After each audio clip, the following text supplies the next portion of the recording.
I'm a man, I'm supposed to be strong, but I was weak, so weak. I have a million words to say, but none are right for you to stay.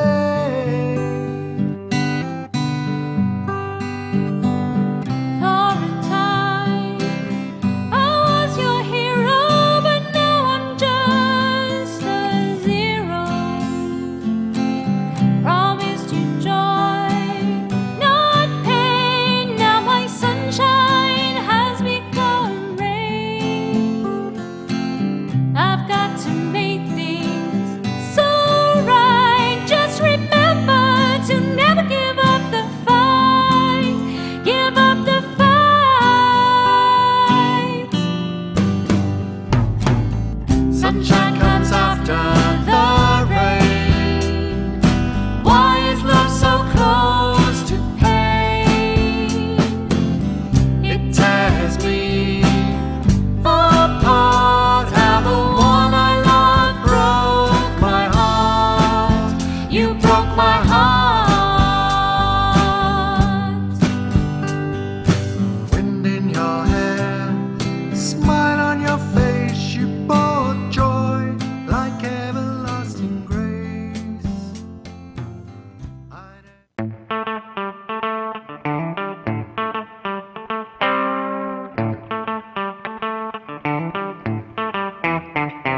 I was standing on the inside looking out. I was wondering how could this be?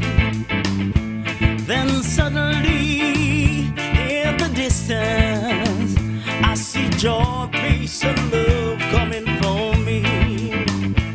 You see now I'm waking and I'm not shaking. All my wrongs, they are forgiven. Yes, I'm awakened, so I'm not faking. True freedom is inside of me. True freedom is mine, I am free. True freedom is mine, I am free. You see, it's been a long time searching. I was searching for silver and gold, but it was down this lonesome highway. That was where my whole life unfolds. See, now I'm waking and I'm not shaking. All my wrongs, they are forgiven. Yes, I'm awakened, so I'm not faking. True freedom is inside of me. True freedom is mine, I am free.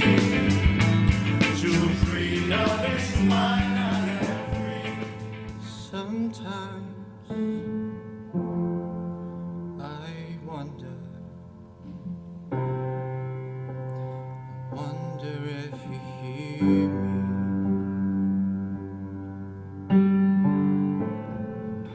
Some days I just don't have the strength to wander this world alone. Would you come closer, closer than you've ever been? Would you hold me in your arms,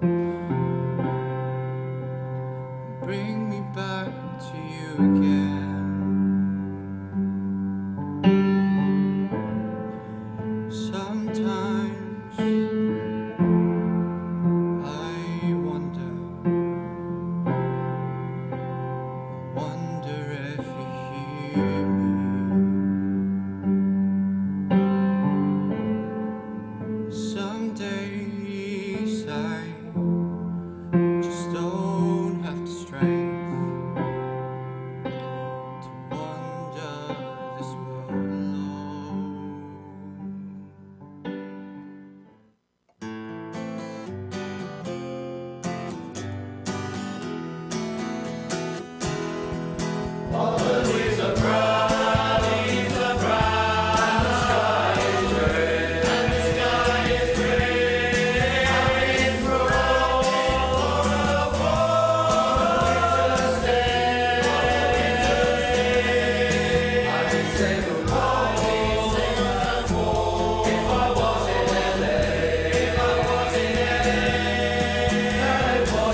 I woke up to see this journey in front of me.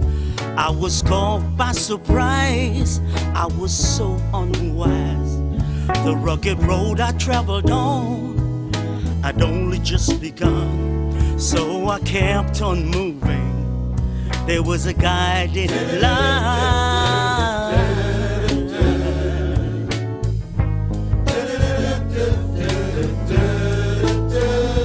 Now I am walking on the King's Highway. I'm no more in darkness, it's a light of day. Will you join with me? We can all agree. At the end of the journey, there's liberty.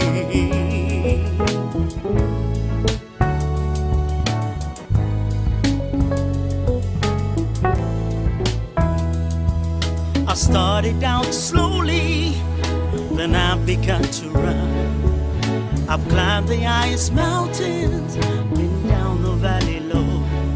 There was many a battles that I had to fight, but I kept on moving. I did what was right.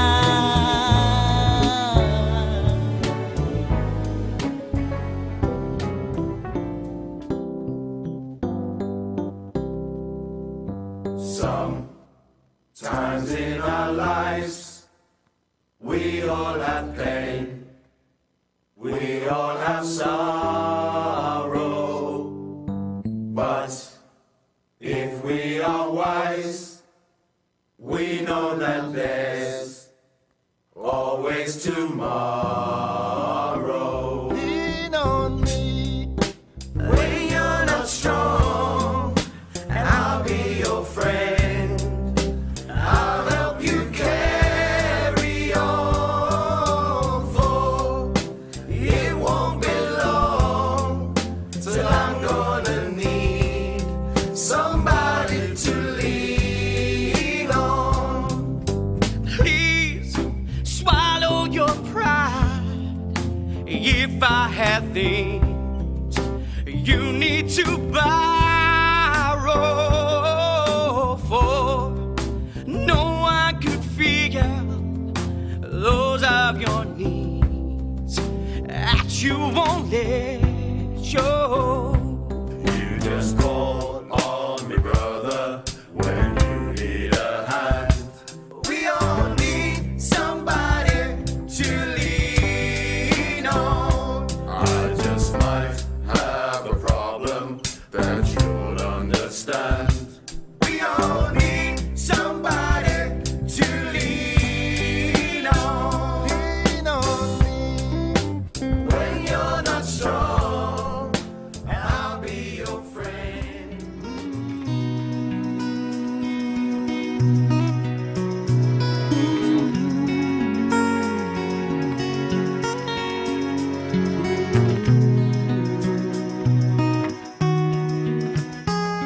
Defy the laws of gravity. Won't you hold my hand and fly with me? When they talk, just know it's jealousy. If I believe in you, will you comfort me? Will you comfort me? So hard to let go and agree. Honestly, been fractured, broken, even manufactured. Hateful and callous, surreptitiously into the malice. Being told with different separate us like flying daggers. Keeping no stuck on race, creed and colour, divide and conquer. Need to agree with each other. Comment on the level together and be brothers. Comment on the level together, be brothers. We're one species with many tongues. Brotherhood, blood and religion. From Africa and God's vision. We're done with sinning, we're led to believe that people grieve. When we cut, do we not bleed? By the young, old and unsung. Make a change for when the future comes. No matter how far-fetched it seems, Martin Luther had a dream during the worst of scenes of the obscene. Defy the laws of gravity. Won't you hold my hand and fly with me? When they talk, just know it's jealousy. If I believe in you, will they comfort me? Will they comfort me? Teleport me to a different place where it don't matter about my race, and every day you'll see a friendly face. Together in this fight, sing with me. I see the good in you, you see the good in me. And if all lives matter, why is there still homeless? If all lives matter, why is there still orphans? Old pirates, yes, they're rabbi. So light to the merchant ship. Minutes of the day to cut from the bottomless pit. But my ends was made strong by the hands of the Almighty. We forward in this generation, triumphantly. Won't you help to sing these songs of freedom? It's all I ever had. Redemption song, redemption song. Emancipate yourself from mental slavery. None but ourselves can free our minds. Have no fear for atomic energy, and none of them can stop the time. How long shall they kill our prophets while we stand aside and look? Some say it's just a part of it. We've got to fulfill the book. Won't you help to sing these songs of freedom? It's all I ever had. Redemption song, redemption song, redemption song.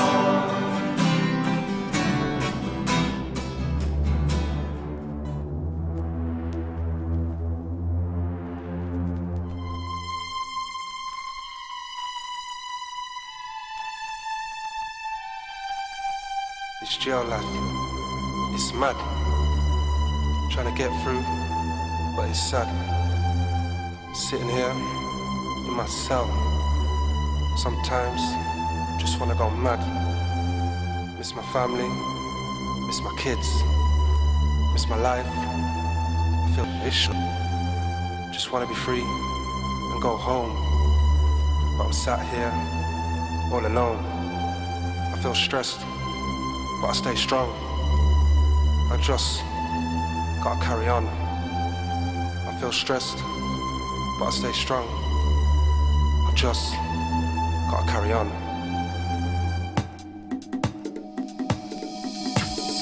Sometimes I might get a little sad, but I gotta stay strong, I gotta stay glad. Stay content, don't let man see. Stay strong and just be me. Yeah, feeling the track, feeling the track. To myself, I better go back. It's our force, I open the door. See you tomorrow, cause it's another day.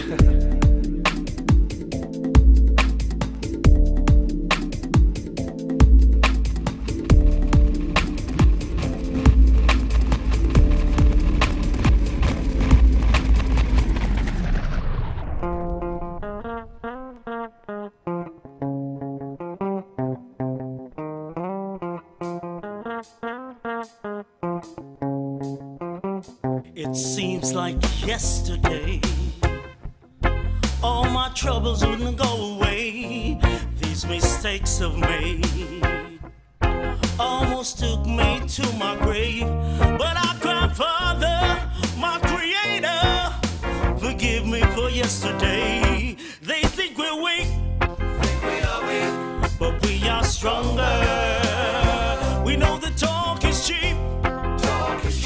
How could I wonder? The decision has been made. I control my destiny. I was weak, now I'm strong. Come along, this is my victory.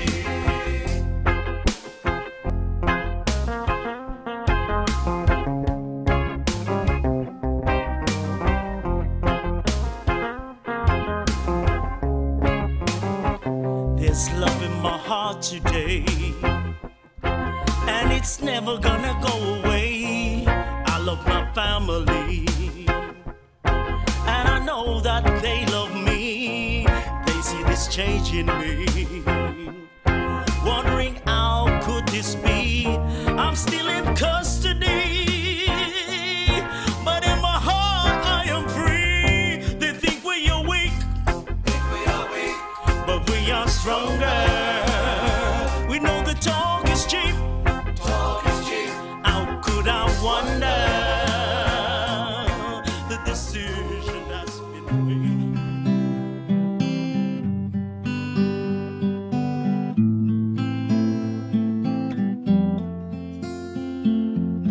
These are the words we never speak. They hurt so much and cut so deep. I'm a man, I'm supposed to be strong, but I was weak, so weak. I have a million words to say, but none are right for you to stay.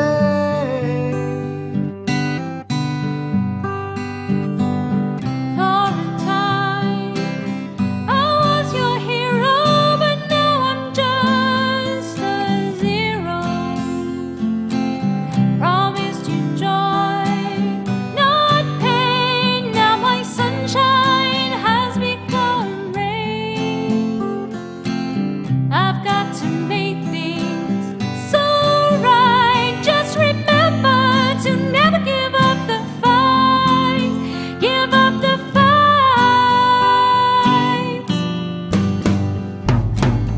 Sunshine comes after the rain. Why is love so close to pain? It tears me apart. How the one I love broke my heart. You broke my heart. Wind in your hair, smile on your face. You brought joy like everlasting grace.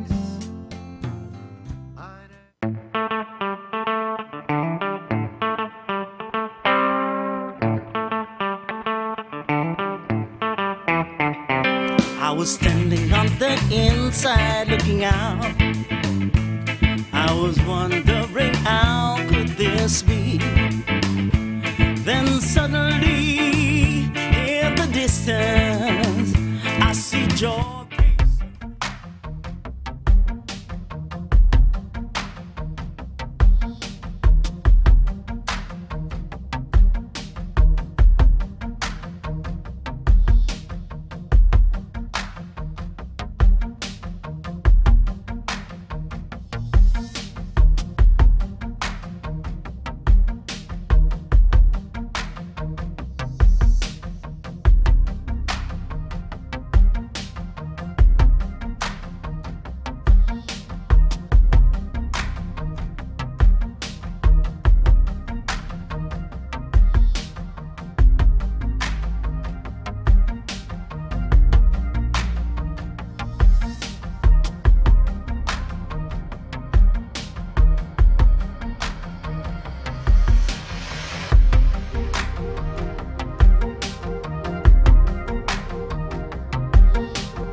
Donna Murray-Turner, and it is a great honour to be presenting these awards.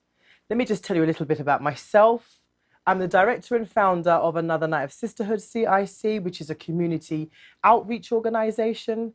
And through my civic leadership roles, I spend a lot of my time holding the police, both centrally and locally to the borough I live in, to account for issues around policing. So a lot of what we're going to discuss and the space we're going to be in this evening is very familiar to myself. Just want to remind everyone, whilst I'm talking about me, that tonight we're out there in social media. So please, if you're tweeting, the hashtag is CJA Awards 2021, and please at the CJ Alliance in your tweet. Please say good stuff. We really need that. So without further ado, I'm going to welcome Nina, the director of the Criminal Justice Alliance, to come and stand with me. Hi, Donna. Hello, my love. How are you? Very good, thank you. Very excited. Brilliant. So, Nina, why are these awards so important? Well, Donna, this is the 7th Criminal Justice Alliance Awards, and we're about showcasing what excellence looks like in the criminal justice system. Hopefully, people would have got one of these popped through your doors in the last few days, so you can follow along. But if you haven't, don't worry, you can go to the Criminal Justice Alliance website and download a copy on the awards tab. So we're about showcasing excellent practice. And you know what? There are so many organisations and individuals doing fantastic work that goes unseen, unrecognised, and that's not valued. So we're about shining a spotlight on those individuals tonight. And we want to celebrate all people working in the criminal justice sector because it's really tough, as you know, working in the criminal justice sector. Whether you're working on the front line like you, it can be quite traumatic and challenging, particularly during a pandemic. And also, if you're trying to influence policy, it can feel like you're going up a kind of a steep, slippery mountain at times. So I think we really need tonight to celebrate our progress, to celebrate the perseverance and resilience of this sector, and to really inspire hope and to get people continuing to fight the good fight. Brilliant. And we've also got, sorry, I was going to say, also got the Media Awards as well tonight, which I need to mention as well. So our Media Awards celebrate good practice with journalists and digital media people and documentary makers who are all trying to change that public narrative, which is really, really important if we want to have an environment that's conducive to that kind of policy change. So they're shining a spotlight on all these kind of hidden issues that the public wouldn't otherwise know about, like exploitation. And they're also trying to showcase like the positive solutions to like really complex issues like violence. So yeah, really looking forward to the Media Awards tonight too. And if people want to find out more about criminal justice reporting, we've just, a bit of a plug, we've just published a report last week called Behind Closed Doors, telling you all about good criminal justice reporting. Brilliant. That's a lot of information. What are some of the key themes that you're kind of taking out of the entries for this year's awards? I think one thing that really, really struck me this year is that people and organisations are starting to work on like multiple levels to get systemic change in the criminal justice system. So not only are they delivering frontline services, but they're taking legal action, they're trying to change policies, they're training people to change kind of institutional cultures, they're talking to the media to change the narrative. You know, they're working at all these different layers and like pulling on all these different levers to try and get that systemic change that we all want to see. Brilliant. And are there people that you want to thank for this evening? I do. And actually, before I start thanking people, I just also want to do a bit of a shout out just on the topic of systemic change. So we've got some visitors who've flown over to London today from the Czech Republic and the Netherlands and Slovakia as part of an Erasmus programme that Criminal Justice Alliance are involved with. And we're going to be spending the next 2 days with them talking about how to achieve systemic change for a fairer and more effective criminal justice system. So they're watching together tonight, so just a bit of a shout out to them. But yeah, we really want to thank the Barrow Cadbury Trust because without their support, we wouldn't be able to give our cash prizes to our deserving winners and runners-up this evening. We also want to thank all the people behind the scenes here today, in particular Jamie Morrell, our Communications and Engagement Officer, and Lee Cutter, our CJA Awards intern. They've been really, really busy behind the scenes. Also want to do a big shout out to all our amazing judges. I just don't know how they did it. Like it was really, really tough decisions. So yeah, thank you so much for your support. And also just want to say thank you as well to Jack Merritt and Saskia Jones' parents. We have 2 new awards tonight in memory of their children who lost their lives in the Fishmongers Hall. And so, yeah, really appreciated working with them. So thank you to them as well. Brilliant. Thank you very much for that, Nina. So to start us off, we're going to go to Lee, who's going to tell us all about what we have in store for this evening. Hi all, thank you so much for tuning in for what I'm certain will be a very moving evening. My name's Lee and I'm a Longford intern working with the CJA team to produce this year's award ceremony. Also, I'm an artist and a curator, and my practice is partly informed by memories of time spent across young offending institutions, a place where my creative journey began. As well as sculpting, drawing and delivering creative workshops, I also enjoy collaborating with talented individuals and charities working in the arts and criminal justice sector. So it's with great pleasure that I am able to introduce to you some creative interludes that will feature between announcements this evening. The first one is Poetry Readings from Cursler Voices, Volume 3, the brand new Cursler Arts Anthology. Now, Cursler Arts, for those of you who don't know, is an incredible organisation which receives 6,000 to 7,000 pieces of written works, music and visual artworks each year made by people across the CJS. And the Cursor team showcase some of this work through publications, exhibitions and events. The poetry here tonight will be read out loud by people from the Prisoners Education Trust and young people from Leaders Unlocked.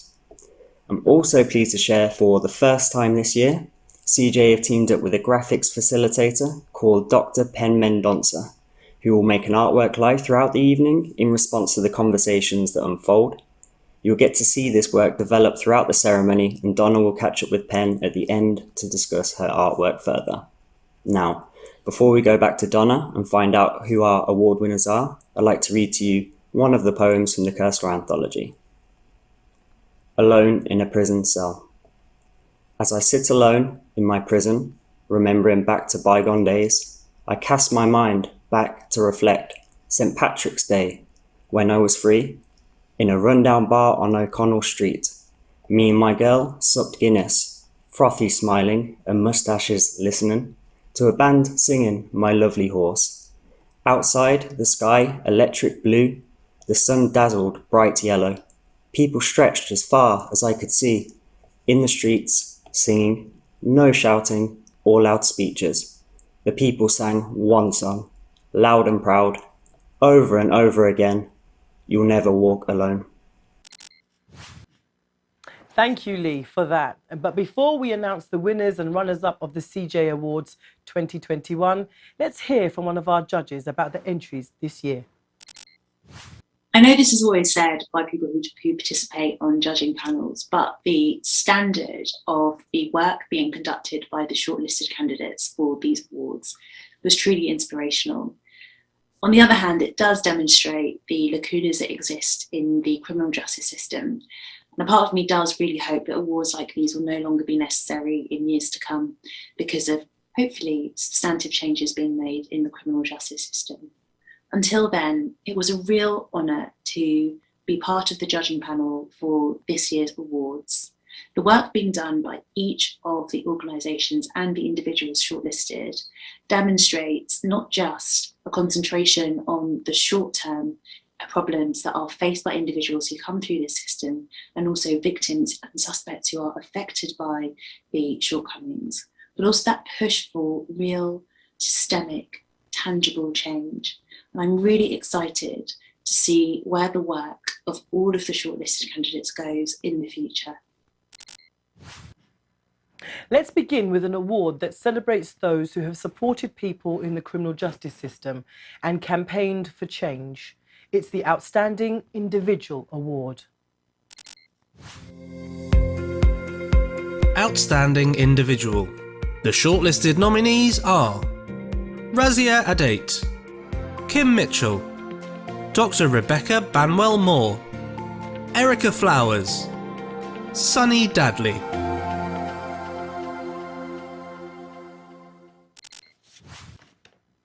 The runner-up, who receives £500 cash, is Razia Hadid.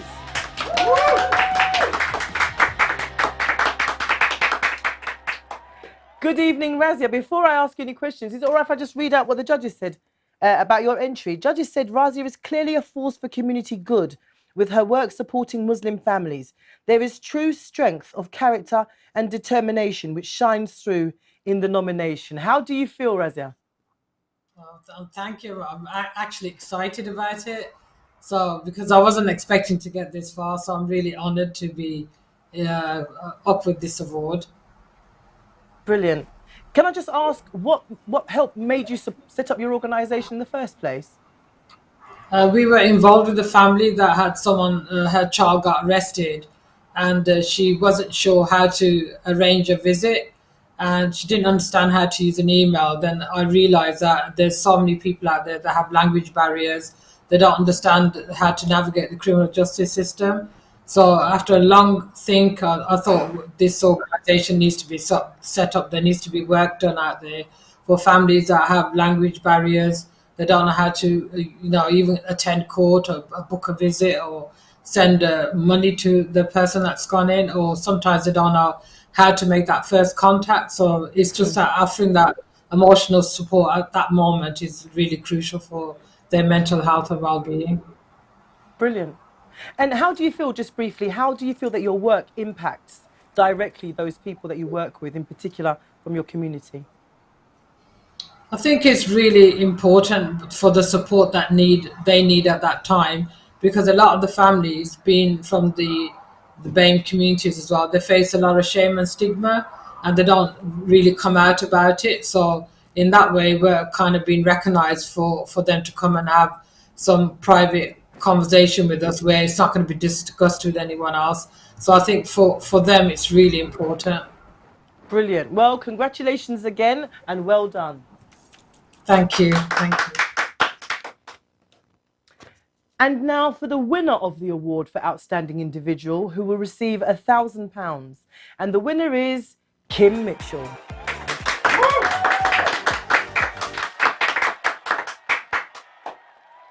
Accepting the award on Kim's behalf is her solicitor, Dabalina Dasgupta.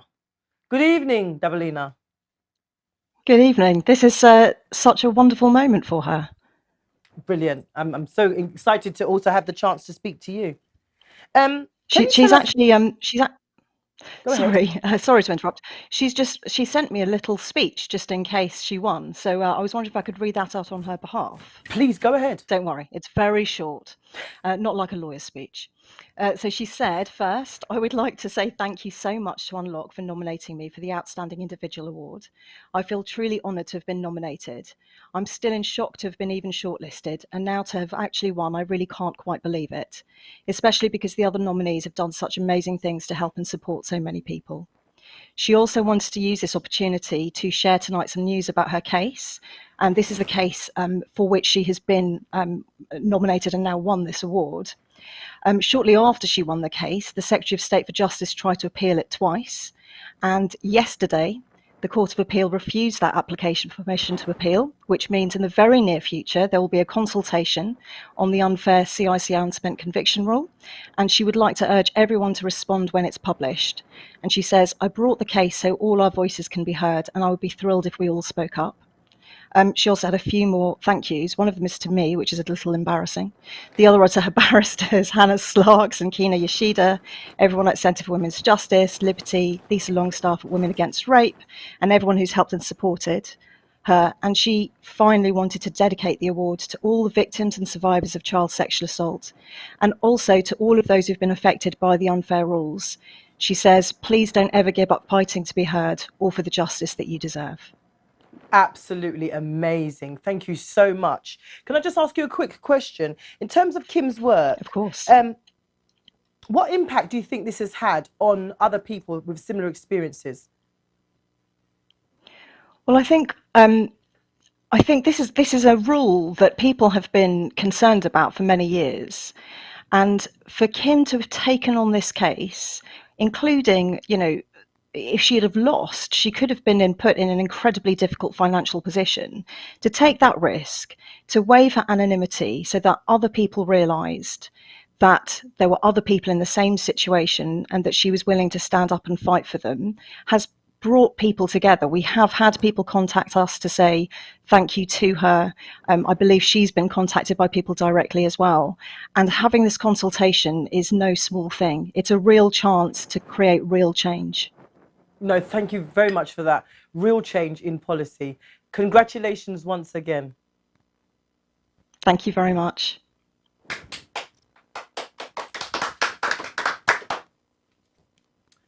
Our next category recognises the vital work of grassroots organisations. Let's see the shortlist for the Outstanding Local or Regional Organisation for 2021. Outstanding Local or Regional Organisation. The shortlisted nominees are Stand Out, Safe, Thames Valley Restorative Justice Service, Synergy Theatre Project, Landworks.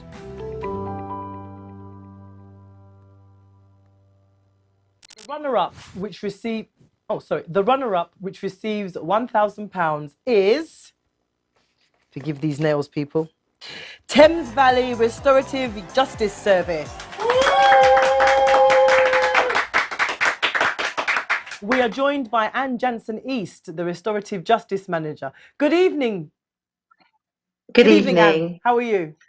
Good evening. I'm great, thank you. So happy to be here. How does it feel to have won the award? Honestly, absolutely. I'm so shocked because there were some fantastic people that were nominated and made it through to the shortlist. So it's an absolute honour to have made it this far. It's fantastic.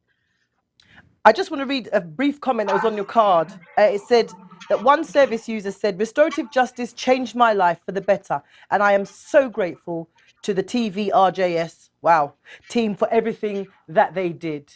Would you share with us some of the best practice you found that's worked for your organisation?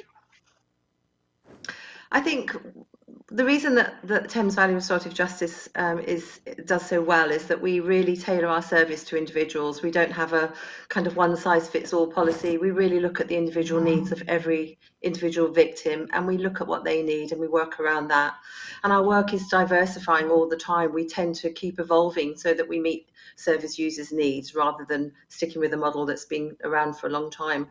A lot of our work is very traditional RJ, but we've also kind of moved with the times, and we realise that there's a huge opening for restorative practice and restorative approaches right the way across the board with all sorts of victims and within all sorts of organisations, and so we continue to grow. But I think the reason that we maybe are a little bit different from other organisations is that we're never frightened to take on a new challenge. Brilliant. And you mentioned that, one of the things that's the strength of your organisation is the fact that it's bespoke. It's not a one-size-fits-all. How did that work out for your organisation during the pandemic when there was so much need, but we were working to a different frequency? Well, the team were fantastic during the pandemic, and they did whatever they could to keep in touch with everybody that needed our service. And that was through Zoom and through telephone calls and sometimes by meeting people outside when we were allowed to. Just ensuring that our service users knew that we were still there for them regardless of the situation. And I think that, that really did show itself when we came out of the pandemic, that people were just so happy to still be involved with the service. And just like the statement you've read out, so many people want to contribute and become ambassadors for Thames Valley Restorative Justice because the work really does change their lives. And so we've always got ambassadors that are on board that want to spread the word and talk about it to potential victims that might feel that this would be good for them. So we're very fortunate. We really go from strength to strength. Absolutely amazing. Can I just very quickly? Oh, go ahead. Go on. Sorry, just very quickly. I just want to thank the Police and Crime Commission and Matthew Barber for supporting our charity, because without the funding we wouldn't be where we are today. So we're very grateful to the OPC Thames Valley. I'm sure they've heard your voice. Well done. Congratulations again, and well done for winning.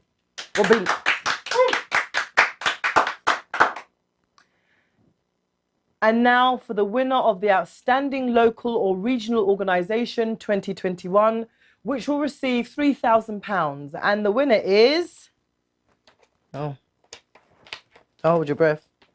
Landworks.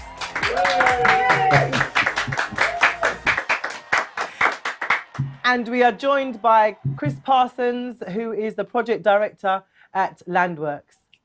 But before we go to Chris, I just would like to read. Can you hear me? I would just like to read out. Yeah, I can hear you. One of the quotes from the judges. It says, "Landworks go above and beyond the science of rehabilitation and recidivism. It's a way of life and the opportunity to reset and prepare for the world beyond the gate." How does it feel to have won? Oh, it's fantastic. Absolutely incredible. And a huge thanks to the Criminal Justice Alliance and the judges. It's a huge boost for our small team tucked away in South Devon. How does Landworks help people turn away from crime, or if they've how does it work with them? Interested to know. It's I guess the basic ethos is we build trusting relationships with people. We work on we treat people with a level of humanity. We make our supporters accessible, and I guess above all, we don't give up on people. Keep working with them. It's long term. Brilliant. Now, Chris, I'm after some best practice tips for my own organisation tonight, so I'm just grabbing what I can. What good practice would you say works for Landworks and that you would share with other people in this space, how they reach people, how they engage them, and how they sustain those conversations? What would you share?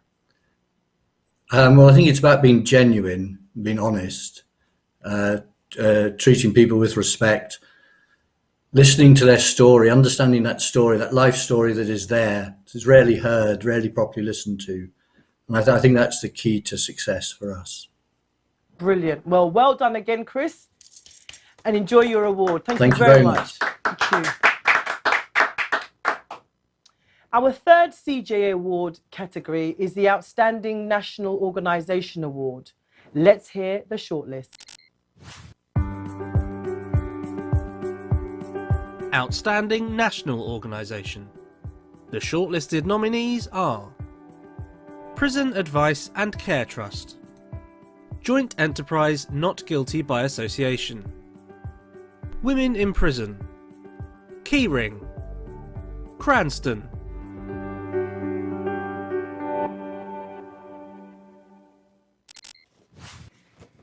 The runner-up, which receives £1,000, is Joint Enterprise Not Guilty by Association. And we have Gloria Morrison with us. Congratulations, Gloria. How are you feeling? Fantastic. Thank you so much. We really appreciate the recognition for a grassroots campaign like ours.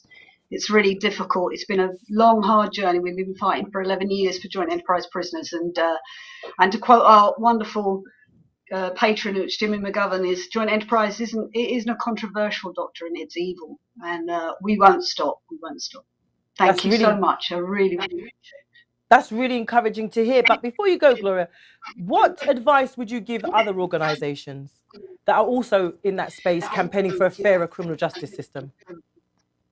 What I would say is that our campaign started from two women around their kitchen sinks. And there's a lot of women here now that are going to stand up that represent all the women and mums and dads and brothers and sisters and grandparents. Jengba is a family. And every family who loves someone who's in prison, they're doing really well to keep quiet, guys. Thank you so much, Lee, for warning me. But every family who's got a loved one in prison and will not give up on their cubs, that will not. We are a pride, and we are proud of our loved ones. Even though they're in prison, they're in there for the wrong reasons. So just never give up. Just stay. And the proudest thing I can tell anyone about what Jengba's about is the fact we haven't given up, and we're about to launch a criminal private members bill. That's Charlotte Henry's here, who it's her idea. Grassroots campaigns are always evolving, and just someone else come up with another idea. So I've just got to let the women go. Say something then, girls. Go on. Wow.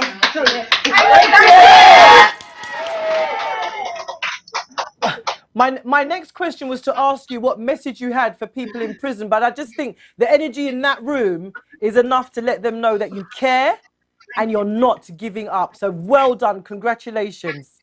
Excellent. Thank you.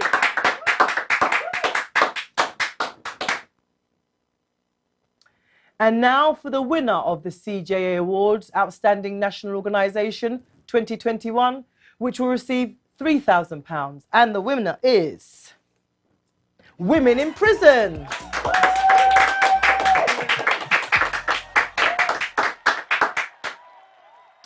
Just going to talk briefly with Kate Paradine, who's joined us this evening. Good evening, Kate.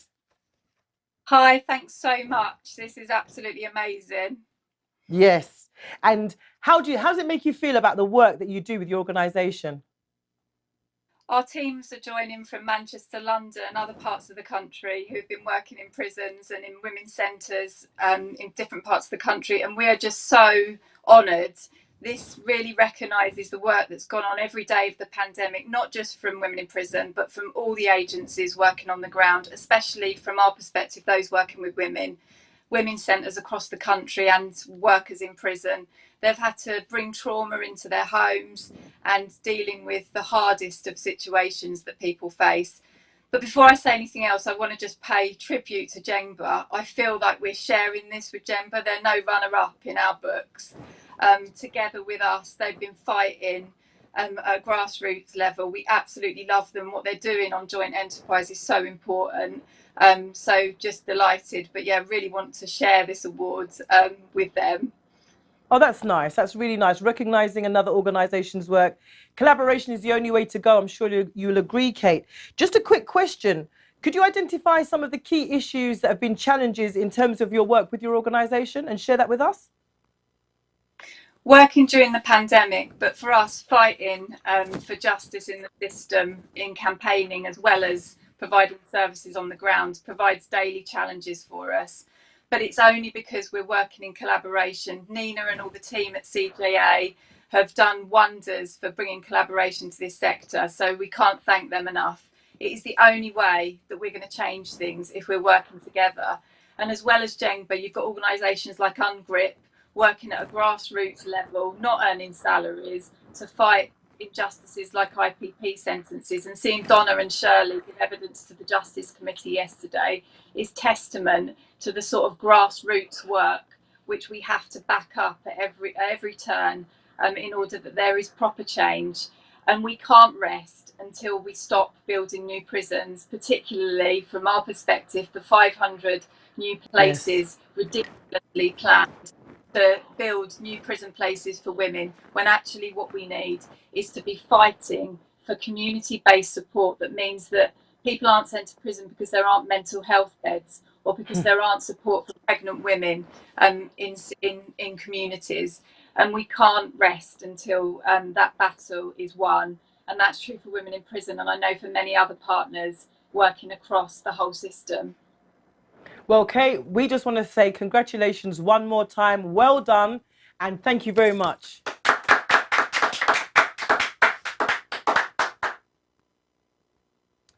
Now, let's hear some more poetry written by people in prison and performed by the Friends of the CJA. And I would just like to give a personal shout out to the music before, which was it Beat Time? Beating Time. Wicked. I loved it. But let's go and hear some more poetry. Look at me. I get out of bed that's been shaped by men before me. I wear the clothes of 1,000 men before me. I eat food I would not choose to eat. I stand in a shower where thousands have stood. I walk in a way I no longer recognize. I am not me. I am you, one of thousands of men before you.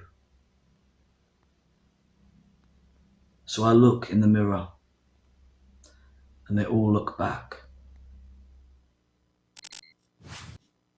Thank you for that. Let's see how our graphic facilitator, Dr. Pen Mendonça, is getting on. Okay. So, you will forgive these eyes of mine. I see a lot of... Okay. Well, you know, I still draw like a 5-year-old, so whatever's going on there looks way better. Oh, I can see it. Oh, criminal justice, what excellence looks like. This is wonderful. This is really good. Everybody that's been on so far, absolutely brilliant. This year, the CJA has introduced 2 new awards. You would have heard Nina mention that at the beginning, to help carry on the legacies of both Jack Merritt and Saskia Jones, who tragically lost their lives at the Fishmongers Hall in 2019. Here are a few words from Jack's parents and his friend, Rosca. Hello, my name is Dave Merritt. And my name is Anne Merritt. We would like to introduce the Jack Merritt Legacy Award, which is given to honour the legacy of our son, Jack Merritt. Jack was a friend and ally to disadvantaged and marginalised groups in British society, which he had first-hand experience of through his work on educational programmes in prisons. This is the first year for Jack's award, and we were impressed with the very high quality of all the people and schemes nominated. The schemes are all different, encompassing training, mentoring, relationships, advice and empowerment, education and employment support, and much more. But what they have in common is a strong focus on practical interventions that make a real difference to people's lives, run by talented and committed people with a passion for social justice for all. Most people will never have heard of these initiatives. The people working so hard to make a difference to the lives of people who are largely unseen and unheard are the unsung heroes of our society, and we take our hats off to you. We wish you could all be winners, but please be assured, whatever the outcome, that your work is valued and appreciated by those in the know. Good luck and congratulations, everyone. Hi everyone, my name's Roscar. I was asked to briefly talk about what Jack meant to me as a person and what he did for me in the life that he had with us. For me, I'll never ever stop speaking about Jack. I'm sure everyone is now aware of the person that Jack was, what he stood for, the things that he wanted for everyone in life. For me, Jack was just an amazing human being. Someone that believed in others just like he believed in himself. Someone that wanted to give other opportunities just as he had opportunities in life. Jack will always forever be in my heart, and I'll always hold him dear as a brother, because he showed me a side to human beings that I thought wasn't there anymore. At a time when I started quitting and giving up on life and humans in general, Jack showed me that there was still some amazing, beautiful people left on this planet. So for me, Jack Merritt was someone that just believed in fairness, someone that wanted legitimacy in all departments, someone that loved, someone that was caring, someone that was just full of love and full of life. And he believed so much in rehabilitation. That was one of Jack's main belief, is like he believed that most people could get rehabilitated into the community, and he believed that people should get a second chance. But you know what? Jack lives through a lot of people. He left a lot of fire in a lot of people, and we're gonna carry on that torch and pass it on and pass it on and pass it on. So yeah, Jack Merritt was an amazing human being in a nutshell, who made me have faith in humanity again. That was Jack Merritt. Thank you. My name's Roscar Onya. Thank you. The Jack Merritt Legacy Award is for a bold and inspiring individual who has improved outcomes and opportunities for Black, Asian and minority ethnic people in the criminal justice system. Let's take a look at the shortlist. The Jack Merritt Legacy Award. The shortlisted nominees are Desmond Brown, Sammy Adoy, Ebenita Iyere, Dan White, Gary Green.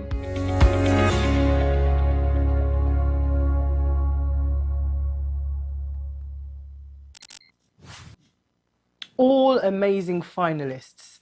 But the runner-up, who receives £500, is Sammy Adoy.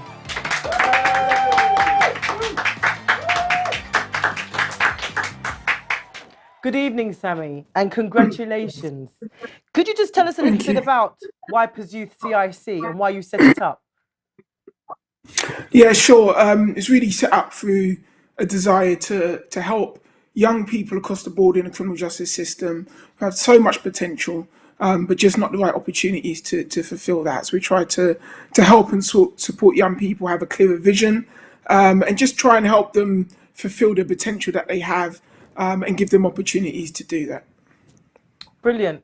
And how do you think your work has changed some of the attitudes of those who work within the criminal justice system about Black, Asian, and ethnic minority people?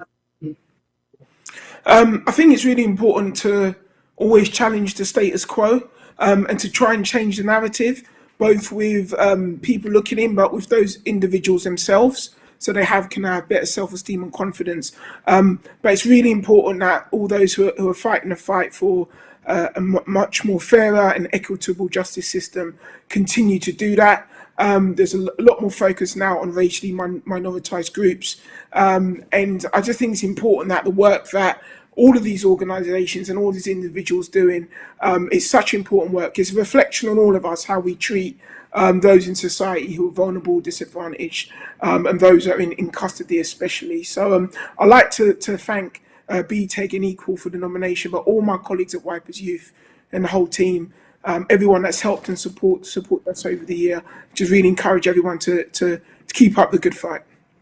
Brilliant. Sammy, as I've said to other people I've spoken to this evening, I'm on the best practice tip. So I'm just going to take what you lot say and apply it to my own organisation. What's the process that you use when you're working with people from those different communities? Very much an individual, person-centered approach, and really trying to tap into those strengths of individuals, and a very strength-based approach. Often, a lot of them would have been told what they can't do through school and society and all these things, and we just want to focus what can you do and what is it that you're bringing to the table, and really trying to help that blossom and develop. Well, again, congratulations and well done.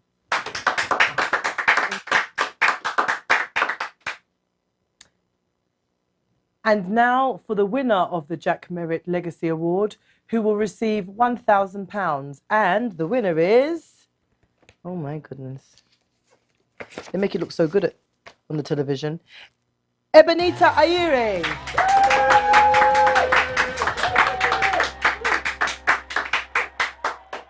Ebenita. Wow. Good evening. How are you? Shocked. Shocked? But very... Yeah, I am. Wow. Can I just share with you what the judges wrote? It's so powerful. They wrote, Ebenita is the difference, a game changer and social leader impacting the lives of many young people. Her work focuses on a group which is often overlooked in outreach work, Black women. Wow. So you're the real deal. Can I just ask you, why did you set up Milk Honey Bees? Wow, I set up Milk Honey Bees because not only were they overlooked, but there was a young man who I was supporting who was killed, there was a young man I was supporting who was killed, and there was a girl that surrounded her that kind of reminded me of my lived experience. And essentially, I didn't want to do it, but purpose attached me to her, and I worked with her and supported her to get to where she is today. And it was only right that I carried on the legacy of not only the young man, but the group of girls who were out overlooked and still overlooked till today. Absolutely powerful. Ebenita, do you have a message for young Black women and, directly from yourself, that, inspiring message? Remember to put yourself first. Don't allow anybody to tell you that you can't be anything that you want to be. Where you start in life is not where you end. And remember that the community that you are from will teach you that you're strong, but it's okay to be vulnerable, because vulnerability is close to strength and strength is close to vulnerability. Wow, that's what I have to say. Can you just share with us how what you do kind of relates to the youth justice system? So how do you marry up the two? So I'm a therapeutic youth practitioner at Divert Youth and Juvenis. I want to shout out to all my colleagues who support me to keep going on a daily basis. And so through my work as a therapeutic youth practitioner at Divert Youth / Juvenis, I'm able to work with young people who come into contact with the criminal justice system and social care. And so through there, I'm also able to support a cohort of girls who come through Milk Honey Bees. But I just want to say that my journey started with Juvenis, and being able to set up Milk Honey Bees through Juvenis / Divert Youth is something that you don't normally see in the youth sector. But being given the tools to set up my own program / project whilst working full time at this amazing organization. I can't thank my manager enough. He doesn't really like it, but Winston, you have enabled me to get here, as well as my mentor Jenny and all the girls that I work with. Yeah, I'm in shock. Well, you need to know that you are truly inspiring and your award is well deserved. Well done. Thank you. The second of our new awards is the Saskia Jones Legacy Award. Let's hear from Saskia's family. Good evening, everyone. Thank you all at the Criminal Justice Alliance for establishing an award in Saskia's name. It's my privilege as Saskia's uncle to represent the family and to share a little about her. You'll hopefully see what a great fit Criminal Justice Alliance and all that Saskia stood for is. So many people have given testimony to the effect Saskia had on their lives and have said that Saskia really did influence the life choices of a number of people, and that she is very much missed by those who benefited from her support as a friend and mentor. And reading the nominations for the Saskia Jones Legacy Award, it is clear to see that light of hope and positivity that underpins the work of you all and is such a strong driver of the work you do. Saskia was remarkable. She was a life warrior. She confronted the issues that came her way head on, and in a similar manner as when she was hockey goalkeeper at school. And she had realised during her short life that people had to look out for each other. I think she would have described this attitude as having someone's back when they needed support the most. In the words of some of her friends, she took the time out of a busy life studying to spend time with her friends who found her comforting and helpful, and too often right. It was clearly this personality and drive to help others that set Saskia on the path on which she had begun to travel. She became a dedicated advocate for survivors and for victims of criminal injustice. It is this commitment, that of being there for victims, that most closely connects with the work of the Criminal Justice Alliance. Saskia volunteered at Rape Crisis Cambridge and based her incredible research in the field of sexual violence on their work, which ultimately led to her gaining 100% for her dissertation at Anglia Ruskin University. A mark that I understand can only be attained if the work is deemed to be flawless. In the outstanding examples of bravery and commitment described in the nominations for this award that I read, there is one phrase that stands out more than others, one very powerful phrase from a person who was regaining control of their life. The phrase is, "I was free, standing in my power, so strong." I believe this so much identifies with Saskia's view on life and how she coped with its challenges. We have a mantra within our family that is a small way of reminding us of how important it is to build and sustain a legacy in Saskia's name, and how to behave when things feel seemingly overburdening. That phrase is, "Be more Sass." Of course, these days, it has a hashtag in front of it. We don't mind at all as a family if you all want to be more Sass. If you do, I'm sure she'll have your back at every turn. On behalf of our family, I thank you once again for naming your award in Saskia's name, and congratulate the nominees and winner of this and all of the awards. Thank you. The Saskia Jones Legacy Award is for a dedicated and passionate individual who has positively impacted the lives of victims in the last 12 months. Here is the shortlist. The Saskia Jones Legacy Award. The shortlisted nominees are Kendra Houseman, Nicola Rees, Jenny Steele, Janika Cartwright, Diane Ludlow.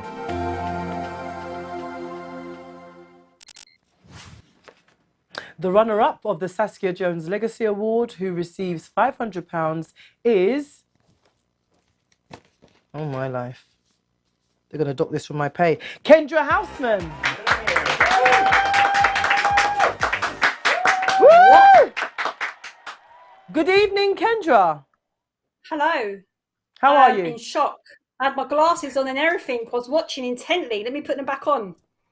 Do you want me to say it again, just so it sinks in? Go on. And the runner-up is Kendra Houseman. Yay!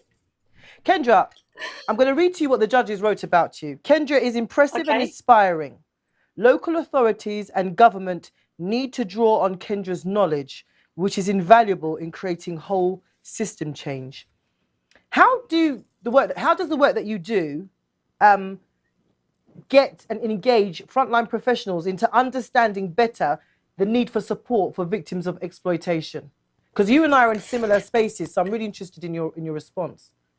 Yeah, I know you. I've been looking up on you. Yeah, we need to talk. Okay, so I challenge people at a different level. I ask them, what does exploitation look like for the child? Not for the adult, for the child. And I want people to understand what that looks like for the child.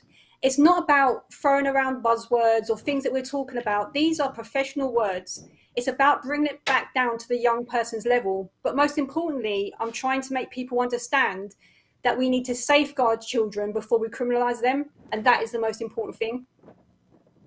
Brilliant. And how have you used your special kind of voice, Kendra, in particular to raise awareness of criminal exploitation and challenge the misperceptions? I think the way I've argued about the case of Jaden Moody, and I went on to the news and I spoke about that, and I will completely keep speaking about that. And I talk about our young males in the community that have no choice but to be put in a subculture for exclusion, through being outcasted, being criminalised before the safeguarding. And I will shout that until nobody wants to hear me no more. And then I'll keep shouting again, because there is no child in this world that needs to be criminalised before they're safeguarded, and people need to fix that. 100%. Well, you Kendra, are definitely, for me and I'm sure others this evening, a real game changer, and you should be really proud. Well done. Thank you.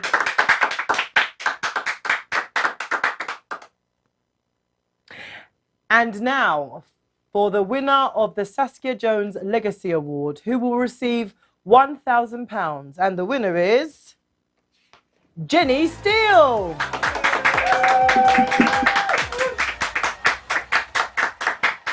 Good evening. Jumped back. Sorry, what did you say? I said I jumped back when you said my name. Surely you're not surprised with all the good work that you do.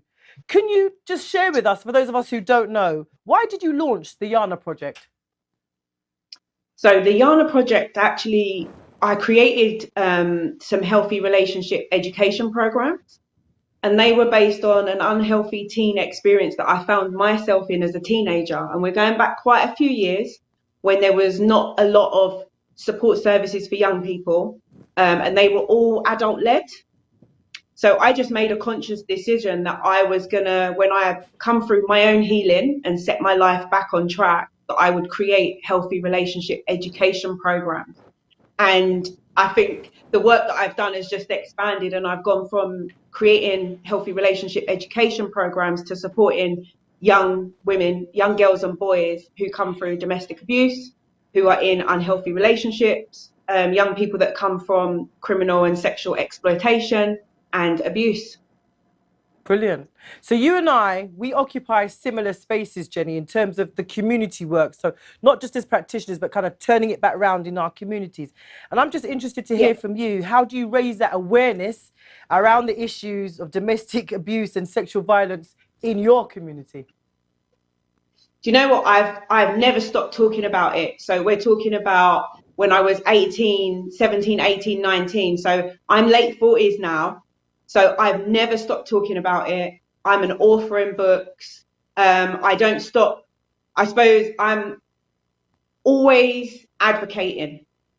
That's the most I can say. But I'm also a national ambassador for Domestic Violence UK. So I launch their campaigns, 2 or 3 campaigns every year. So I think everyone in the community by now knows me to be advocating and doing this work. And I think over the last couple of years, I've opened up this work to start creating programs for boys and for young men. Brilliant. Well, I owe you, so I'm going to invite you down to Croydon to come and visit our Women of Colour domestic abuse evening. I'll invite you. I'll hold you to that. You can look out for that invite. I would love to. Thank you so much. Well, fantastic work anyway, Jenny. You are a real inspiration. Thank you very much. Thank you. Thank you. Now, before we move on to the CJA Media Awards, let's see how Penn's drawing is developing. Right. Well, I tell you what, everybody's on here. The Saskia Legacy Awards, Jack Merritt Legacy Awards, understanding life stories. That's definitely a theme I've heard. A lot of people have spoken about their lived experience as being a reason that's drawn them to this is fantastic. I'm going to ask if she can do one for me. Well done, Penn. You're doing amazing stuff. Now, before we move on to... Oh, sorry, wrong camera. Now, before we move on to the CJA Media Awards... Oh, I've done that. Okay.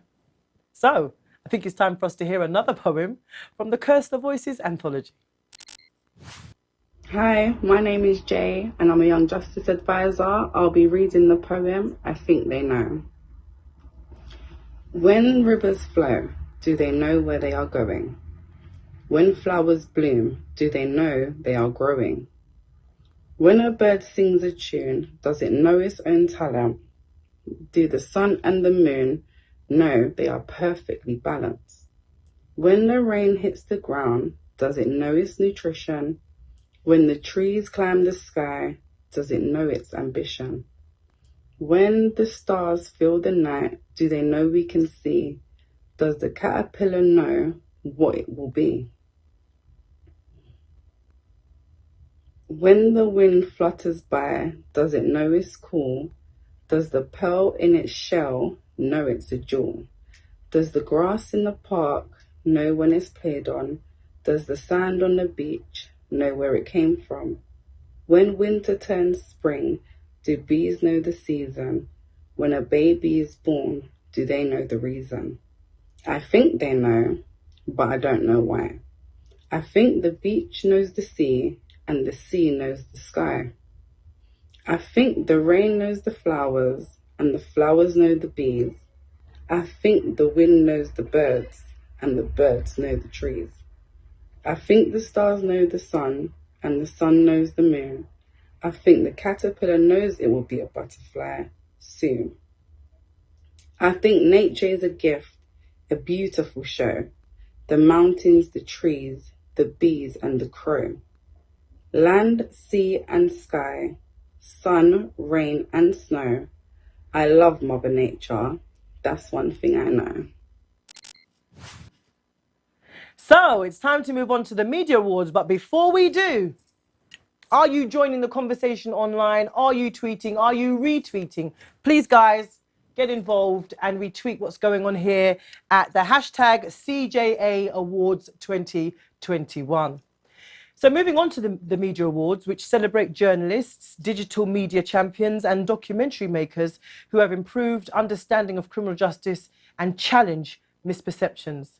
We asked Kate Stanley, one of the Media Awards judges, to share a few thoughts on the standard of entries this year. I'm Kate Stanley, Director of Frameworks UK, and I was one of the judges for this year's Criminal Justice Alliance Journalism Awards. I have to say that listening to and reading the nominations for this year's awards was not easy. Our criminal justice system can act as a strong current that people get swept up in, and it was hard to hear their stories of adversity. But the beauty of these awards is that they shine a light on the journalists who, through their storytelling skill, help us to confront and understand these realities. What I especially valued in so many of the nominations was the ability of the journalists to take an individual story and use it to tell a much bigger story about social challenges and systemic failings, and sometimes even successes and solutions. I want to congratulate the Criminal Justice Alliance for once again rewarding outstanding work and helping to set the bar for safe, fair and powerful reporting of criminal justice issues. And congratulations to all this year's nominees for their remarkable and inspiring work. Thank you. Thank you, Kate. Let's see who's in the shortlist for Outstanding Journalism. Outstanding Journalism. The shortlisted nominees are Shanti Das, The Sunday Times; Jackie Long, Channel 4 News; David Wood, The iPaper; Sarah Turnage; Steve Swan and Michael Race, BBC News.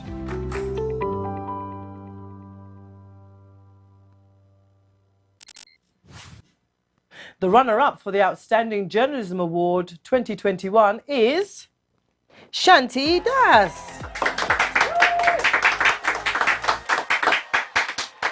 The judges said of Shanti that she clearly followed Annalise's story with strong journalistic principles, including compassion, empathy, and resilience. These are the types of stories and themes that go under the radar. Shanti's writing is engaging and rich with detail. Well done, Shanti. Moving straight on to the winner of the Outstanding Journalism Award for 2021, and that is Jackie Long.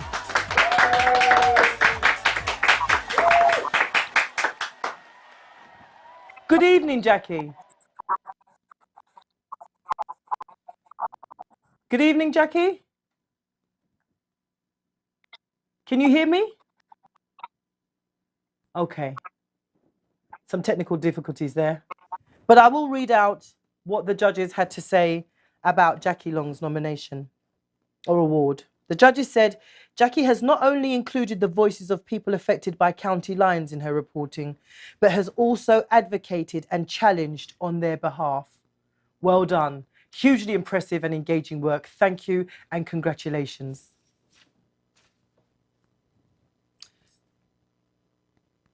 Moving on, the Outstanding Digital Media Champion category recognises the bloggers, vloggers and podcasters who lead the conversation on criminal justice issues. Let's hear the shortlist. Outstanding Digital Media Champion. The shortlisted nominees are A Bit of a Stretch podcast, Each Other, The Food Behind Bars podcast, Fighting Knife Crime, The F Word podcast.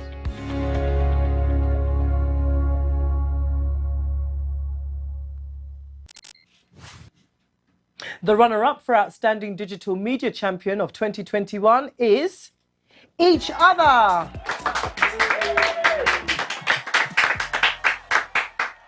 And the judges said of Each Other, the storytelling techniques used in the excluded documentary are epic.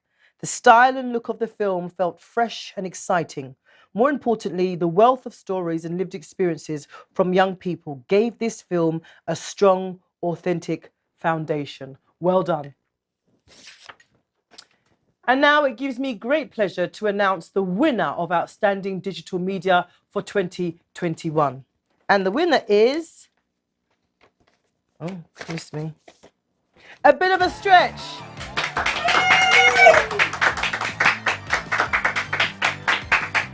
And we have Chris Atkins joining us. Chris, you're joining us now. Was that noise from you or somebody else in the room?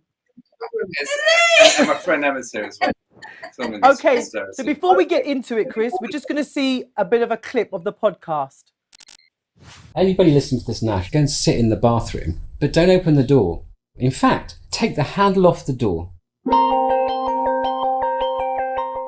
Have you ever wondered what life is really like behind bars?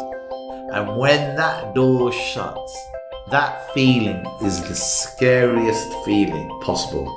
The first night in prison, the chaplain came to me and she said, "You're going to find out who your friends are."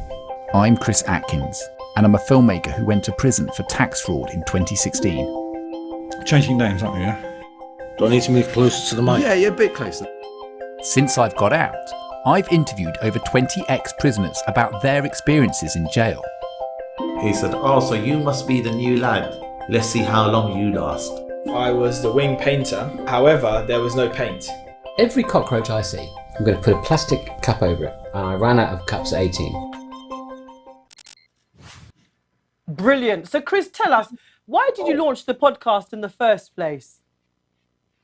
Well, as the little clip there shows, I obviously spent quite a bit of time in prison myself, and I, over the time I was there, I collected lots of contact details of prisoners who I thought had fascinating stories and really, had something to say about the criminal justice system.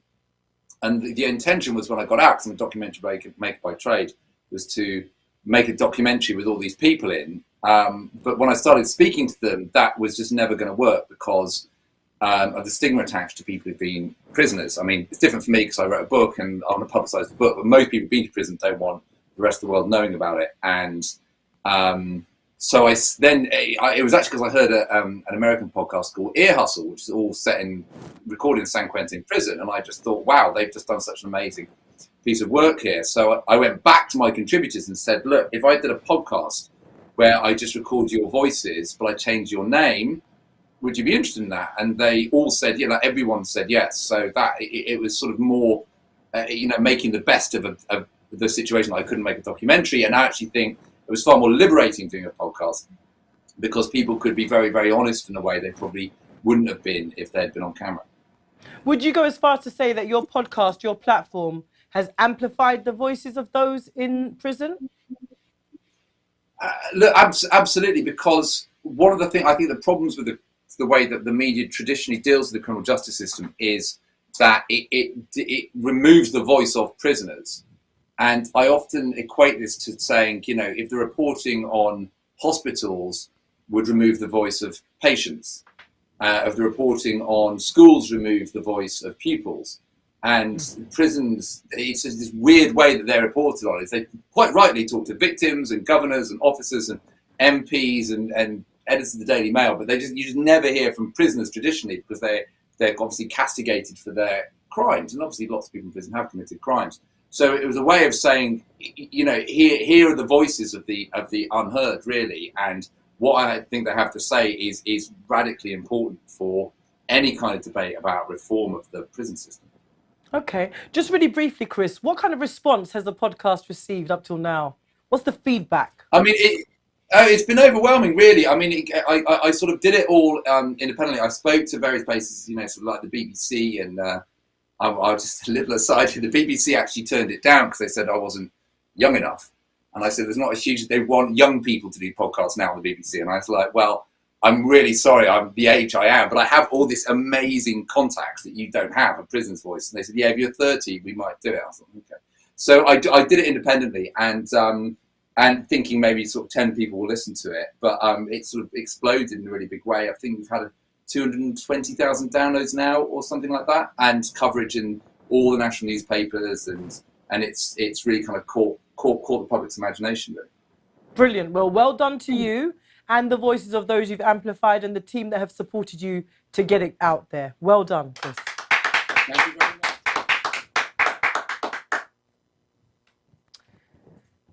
And now for the final category in the Media Awards, Outstanding Documentary. Let's find out who made the shortlist. Outstanding Documentary. The shortlisted nominees are A Death Sentence, BBC Radio 4.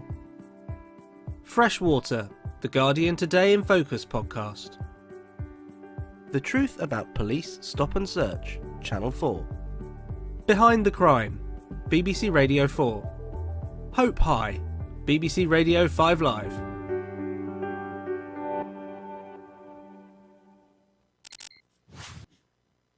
So the runner-up for Outstanding Documentary is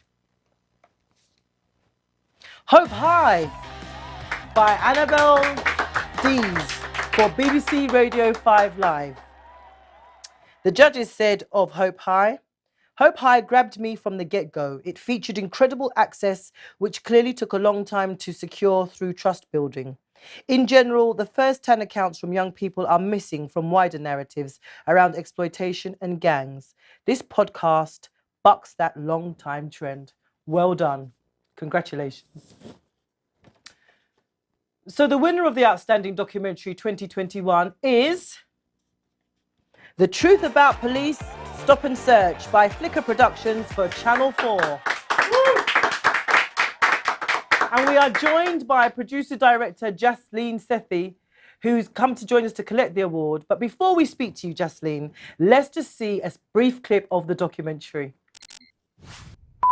Probably my lifetime, it's got to be in excess of maybe 30 times, something like that, maybe a little bit more. Probably between 25 times and 30 times. More than 50, at least 50 in times. my car, I'm walking over 25 times. It's got to be over 30 times, maybe 40, 50. Between 30 and 50, it has to be. You start to lose count after a while. I've been stopped by the police, give or take anything between 50 to 100 times. I've been stopped about 15 to 20 times. It used to happen almost a weekly basis. I can remember being stopped, I think it was 7 times in a week, twice in one day. Jasleen, share with us some of the challenges. Well done. Excellent piece of work. Would you be kind enough to just share with us some of the challenges you had in making that documentary? Some of the challenges, well, I think we had, we reached out to over 100 incredibly brave volunteers who were willing to film their experiences of stop and search. I think it was a huge project, a very sort of ambitious one, but really, really worth all of the effort. I think just a small team navigating all of those people, but at the same time, I think it was incredibly brave and much more challenging for the volunteers, really. What type of impact do you think the documentary has had? I think for us, for the team and for the presenter, Jermaine Genus, I think for us, we just really wanted to make the film something that would challenge the really dehumanizing narrative around stop and search, and move the conversation on so we could talk about the emotional impact and the mental health impact of being stopped hundreds of times over the course of your life. We just felt there were lots of really great films and great pieces of journalism about stop and search, but we felt that was missing. So I hope that it's contributed to a bit more empathy maybe in some of the people who wouldn't have that as part of their daily experience. Brilliant. Yeah. So this evening, Jasleen, I'm on the grift. I'm just taking from colleagues that I'm speaking to. What tips would you give for those of us who are in the same space that perhaps want to make a documentary or a podcast? What are some of the tips you would give for free to us? I think, I know that our company Flickr actually spent a few years trying to make this, and I think the persistence paid off. I think Flickr really believed in this project, and they knew that the time would come when everyone else would too. So I think that's something that hopefully everyone can take away. I mean, if you have a gut instinct that you're saying something important, I guess stick with it. I know that can be really disheartening at times, but eventually Channel 4 did give us backing and a platform, and I think it made a difference. And trusting in your team and your contributors as well. We had 3 really brave people, particularly in this Gus, Tashan and Jamar, who were opening up about really sort of traumatic things and sort of trusting that they could and would sort of guide us through the story. So persistence is probably the main thing. Thank you very much. Congratulations once again, and very well done.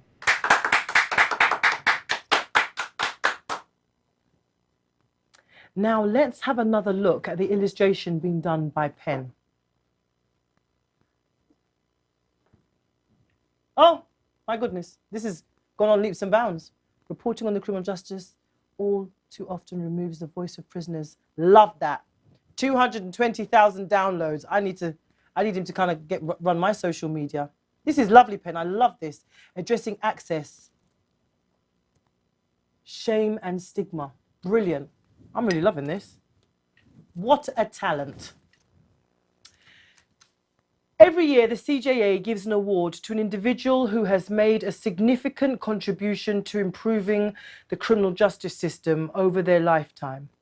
This year, there were 2 exceptional people who did remarkable work in their fields. So we have decided to give out 2 Lifetime Achievement Awards. The first is Francis Crook.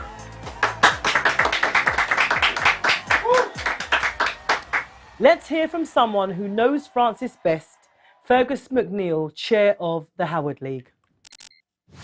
Saint Augustine of Hippo famously wrote that hope has two beautiful daughters, and their names are anger and courage.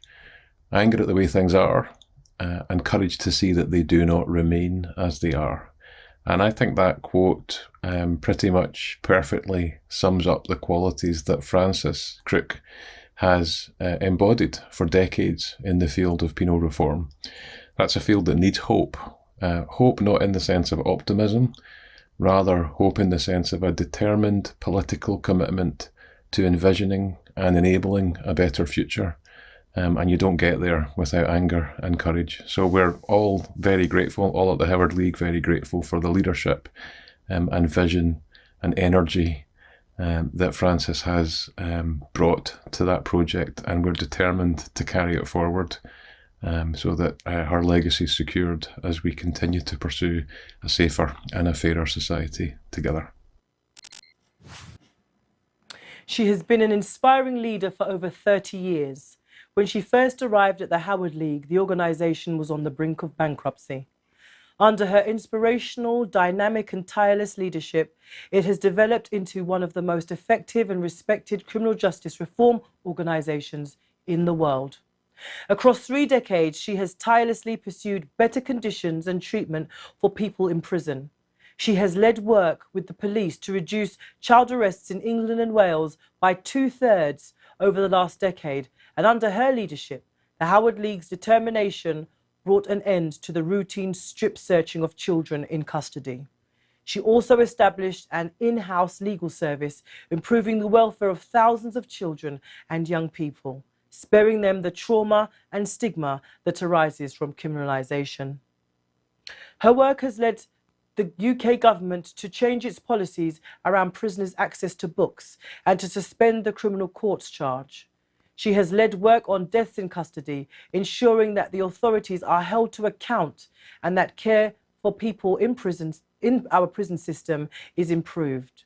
More than anything, Francis is adamant that no one is forgotten. It is a great honour to present Francis Crook with the Lifetime Achievement Award. Francis can't be with us tonight, but she's kindly filmed a video for us. Hello everybody. Thank you so much for this award, and thank you to everybody at the Criminal Justice Alliance. I'm really touched and really honoured. I'm sorry I can't be with you tonight, but now I've retired, I've taken myself off for a few days rest. But thank you very much for the honour. I've spent my professional life working for criminal justice reform, working to try and make the system work better. My proudest achievement, I think, is keeping children out of the system altogether. So anybody who's working on that, well done you.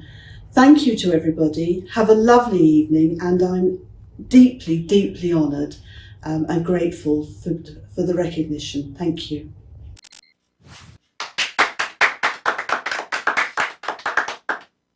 Our second Lifetime Achievement Award winner was relentless in his pursuit to improve outcomes for care leavers in the criminal justice system.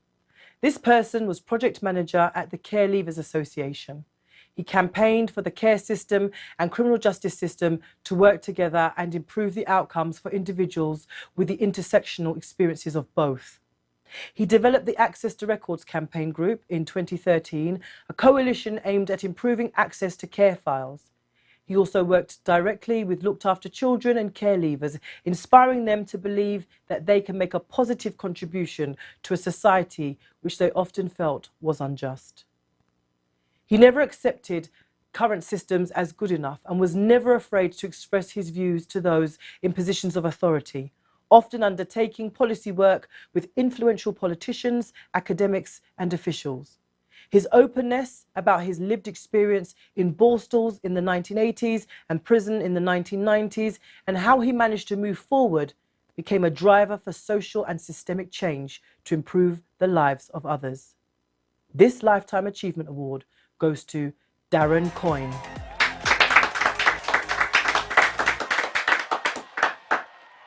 Darren sadly passed away in May earlier this year. We're now going to speak to Darren's daughter Gemma and his friend Andy Briley. Good evening to you both. Good evening. Hi. Good evening. Gemma, can you just share with us the type of man that your father was? He was an outstanding man. He really was. He was really, really, really passionate about all of the work that he did. He'd be extremely proud to know that the Criminal Justice Alliance have recognised him for his work and given him this Lifetime Achievements Award, as I am as well. When I heard that, it'd been put forward for it, I was absolutely over the moon. It's so nice to hear his work still carrying on with him, even though he can't be here to accept it himself. So I'm really, really, really glad and really proud and happy for him. Brilliant. Could you tell us a little bit about his achievement? There's nothing like a hug. Could you tell us about some of his achievements and passions? I'll let Andy speak a bit more about that. Okay. Work ones. Yeah, but I suppose Darren's passion. I met Darren in 2012, and it was to access my own care files, and he was working for the Care Leavers Association. And straight away, I knew he was somebody that I was going to get along with, and his passion to make things better for children looked after that enter the criminal justice system just come out of every aspect of his work, and the way he was, and like you read out, that he wasn't worried about telling people and telling the system that it needs to work better to improve their outcomes, and that's what really resonated with me, and I've learned so much from him, and I too think he'd be absolutely overwhelmed with the fact that he's been presented with this Lifetime Achievement Award. Brilliant. Andy, would you just share with us how you think that the criminal justice system will benefit from the legacy that Darren's left behind? Well, Darren was an unusual person in the sense that he had so many strings to his bow. So he was able to communicate with different people on all different levels, and so he was doing lots of work in the prison system, for example, to improve the experiences of care leavers in prison and when they leave prison and get their sentence plan from probation. So I know that he set up lots of strategies and protocols to benefit care leavers when they leave custody. But the work that I did with him was face-to-face with lots of young children that were still in care and experiencing the youth justice system to stand up and articulate themselves about their experiences and how they think the services could work better. And I've seen firsthand the work that Darren did in enabling young people that sometimes have difficulty in articulating their frustrations to improve their ability to do that. So them children's lives will be far better off as to coming into contact with Darren Coyne, that's for sure. How do the two of you think he would have felt about the award this evening? Jim has mentioned it briefly, but what do you think his reaction would have been? He'd been absolutely buzzing with it. He'd had quite a few beers probably before and having celebrations. He'd probably be having a few more beers after. He worked for a long time doing everything that he did. Like I said, he was so passionate about it. He's still, I'm still in touch with some of the kids that he worked with because they care about him so much and he did so much for them that they never want to kind of lose that touch with him, so that they still keep in touch with me. And we seen him the other week at a memorial that we did, and some of them wrote some poems for him that were really touching and moving. And for him to, wherever he is, I do believe that he is still around, and he'll be watching. He'll know it's happening. And he'll have heard everything and hear everything that everybody's got to say about him, and it's all so nice from everybody that he works with. So he'd be as proud as we are of him. Well, I just want to say congratulations once again, and thank you for sharing the expressions of your father, Gemma, with the rest of us. Thank you, Gemma and Andy. Yeah, thank you very much.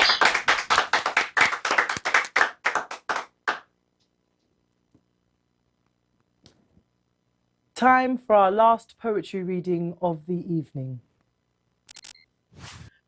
Hello, my name is Jason Grant, and this poem is called In Time. Despite their apparent stoicism, mountains are broken down by the persistence of frost. Against their better judgment, hills are worn away by the relentless attentions of rain. And though they will never admit it, granite cliffs are ground into handfuls of sand by the incessant pounding of waves. A man too may be pulled apart by the persistence of sadness, the relentlessness of remorse, and the incessant pounding of shame. Yet, even as it crumbles, in time, the earth renews itself by the slow purpose of tremendous forces. Perhaps it may be so for a man in need of redemption, given time, the tremendous forces of love and forgiveness. Now let's speak with our artist Pen. We've been checking with Pen during the evening. Let's see how far she's got now. Hi Pen, can you hear me? Hi, yes I can. Yeah. What a brilliant set of examples of wonderful work going on. It was a real privilege to hear about all of the runners-up and winners tonight. Brilliant. So you've put in a lot of context here, some of the context that the winners and the runners-up have shared with us. What are some of the key themes that you've kind of extrapolated for yourself? What stood out for you from tonight? Well, a lot about collaboration and persistence, believing in people, not giving up, but also believing that change can happen. Lots of work around campaigning, working across all levels, so grassroots with individuals, communities, policy level, across organisations, etc. Yeah, absolutely wonderful, wonderful stuff.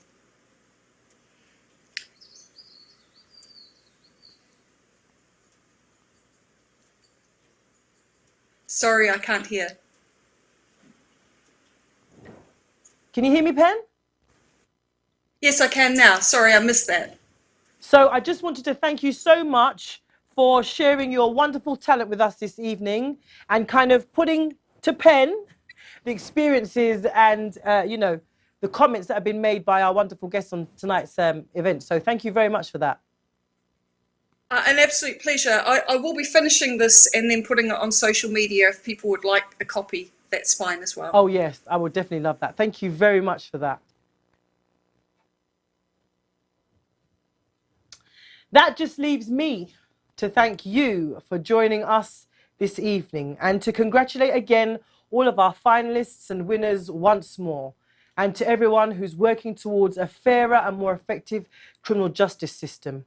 Keep up the amazing work, and we look forward to receiving even more inspiring nominations for next year. Good night and thank you.